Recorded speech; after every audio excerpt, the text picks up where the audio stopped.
pangalan. Ikunin mo yung pangalan. Nako, dinaigan mo na si Maymay niyan.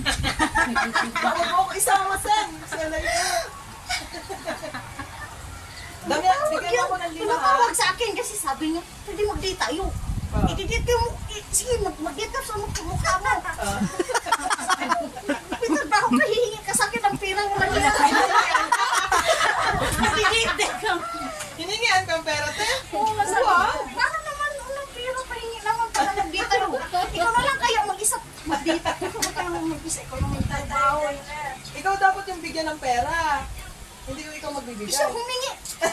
Ayaw Binigyan ko. mo. Sabi ko, Binigyan mo, humingi te. sa akin ng pera. Binigyan mo? Hindi. Oo, wag. Ikaw dapat yung bigyan. Ikaw yung manghingi.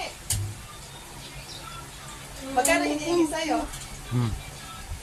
1K, sabi niya, ano daw, hindi ko alam magkano hinihingi niya. Sabi ko, wala akong pera eh, wala akong bigay sa'yo.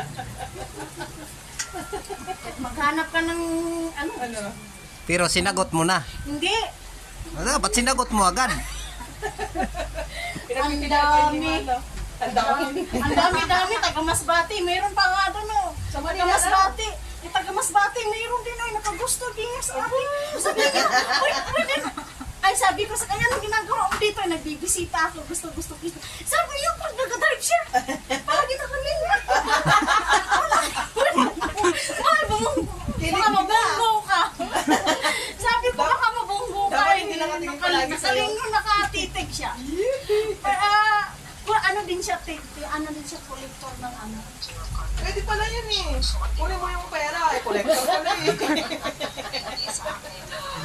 Dapat, pag nag-collect siya, ibigay sa'yo ka ako. Sabi niya, collector ko pala, ibigay mo sa akin. Ganyan. Ayaw niya siguro pag gagawin lang niya akong kabit.